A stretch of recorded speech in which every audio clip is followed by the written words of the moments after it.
Today we're checking out the Touring Tech Heavy Duty Rear Springs 50% Heavier, designed for the 2009 to 2018 Ram 1500s without air ride. If you're looking to improve your truck's load carrying capacity, enhance the rear end stability, and reduce the sag when you're towing or hauling heavy cargo, these upgraded springs are a solid option.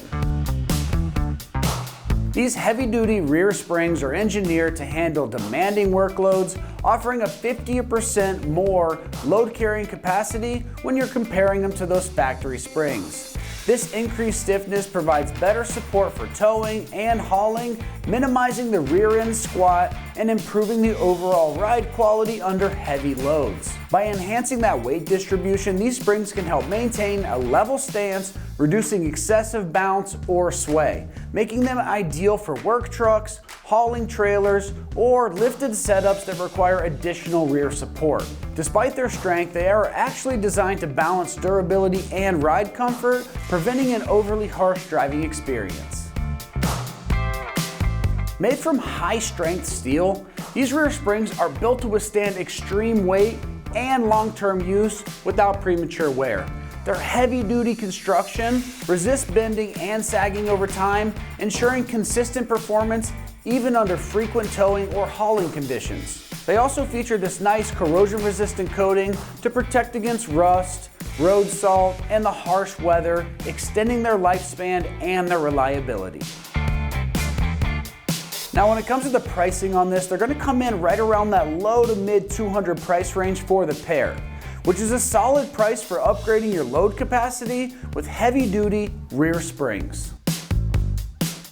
Installation on this is nice and straightforward, but we're going to rate this a 2 out of 3 wrenches on the difficulty meter, and you can have this installed in about 2 hours of your time. While this is going to be a direct replacement for the factory rear springs, installation is going to require a little bit of basic mechanical skills and the ability to lift and support that rear end while you're under it doing the work. Now, let's head out to the shop and we'll walk you through that install process. For this install, you will need an impact, a ratchet, an adapter if necessary, 8 and 21 millimeter sockets, 21 millimeter wrench, and an 18 millimeter ratchet wrench. Also not shown here is a pole jack or jack and jack stands. What's up guys, today we're going to be doing some rear springs on our Ram, but before we get started, we're going to send you to watch a quick video on how to remove your factory springs, and we'll see you when you get back. All right, to kick off the uninstall in the rear, we've got our Ram up in the air, and I have 2 pole jacks supporting our rear axle. Now, if you're working on the ground, you'll want a hydraulic jack under the pumpkin or the differential, or you can put 2 hydraulic jacks, one on both sides of the differential. Now, that's going to help support the weight. As we disconnect some suspension components, that's going to hold that up, and then we'll slowly lower both sides down to release the tension on the spring in order to insert our leveling kit. Now, with that out of the way, I have an 18 millimeter ratcheting wrench, which is going to go a long way to help us get this off, and I also have a 1/4 inch ratchet with an 8 millimeter socket. I'm going to first focus on disconnecting our sway bar end link. Now, I'm not going to disconnect the side connecting it to the frame. I'm going to disconnect the sway bar from the end link. That's an 8 millimeter nut. Now, the reason I have both of these in my hand is because once I start loosening this up, the entire stud likes to spin. To get around that, I'm going to put my 18 millimeter ratcheting wrench on our nut here, and I'm going to put the 8 millimeter socket on the end to hold the stud steady, and then I'm going to loosen this guy up. That way, stud stays still, and we can get the nut off. For the rear with a solid rear axle, you're going to do both sides at the same time.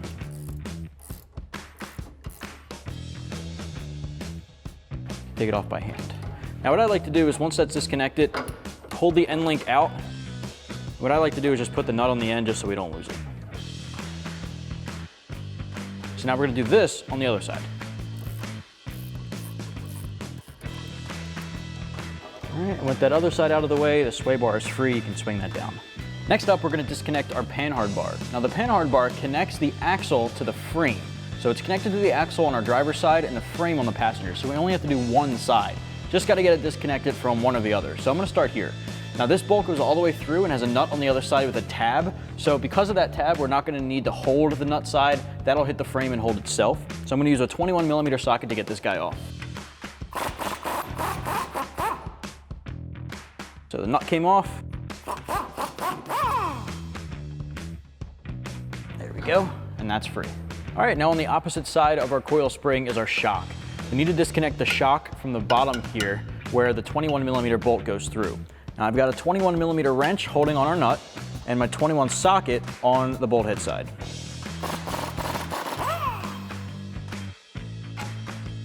All right, so now we can just repeat that on the other side to tackle the shock bolt.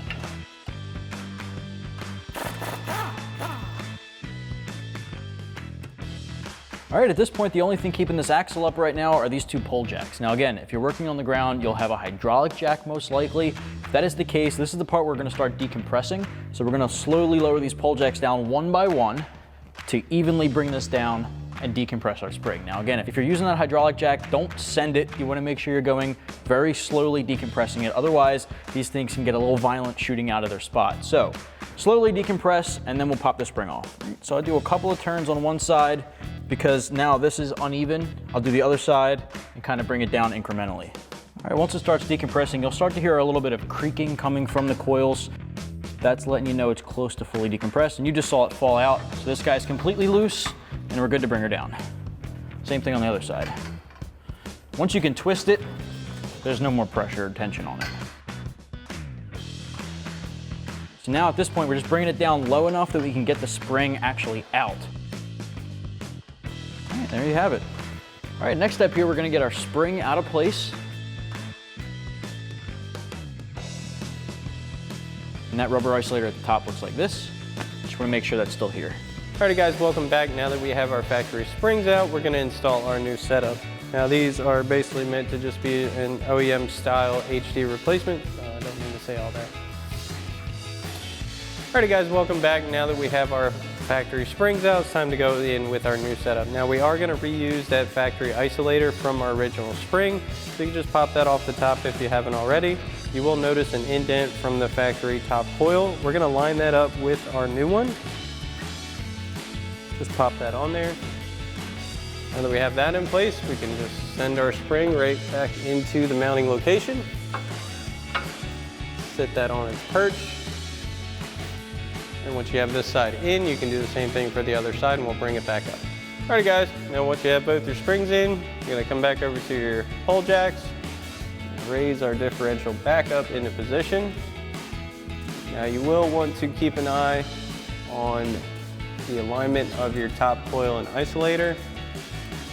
They do tend to sit a little off, so you will need to adjust as you bring those up. But once you have it in a good position, it should catch itself in the right location. Get this side up, this side up.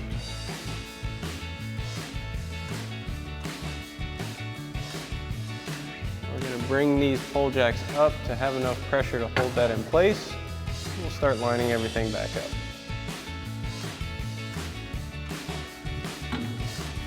First thing we're going to do is get our panhard bar back in place.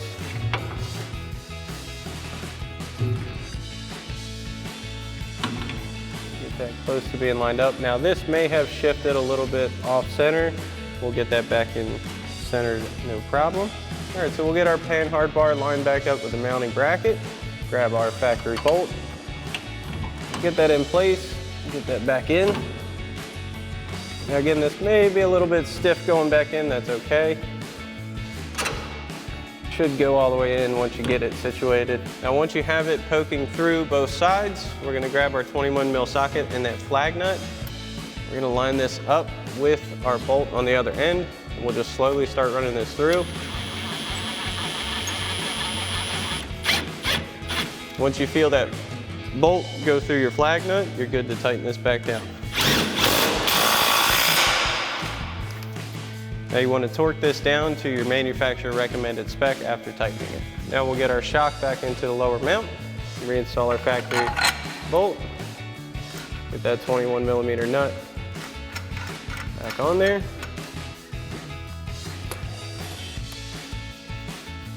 And once again, we'll grab our 21 mil socket and 21 mil wrench, tighten this back down. And you can do the same thing for the other side. Next, we can reattach our sway bar end links. We'll remove that nut, get this line back up, install that nut. And you want to do the same thing for the other side, and we'll come back and tighten these down. So just like with loosening them up, we're going to get our 18 millimeter ratchet wrench and our 8 millimeter socket onto the stud. Tighten these back down.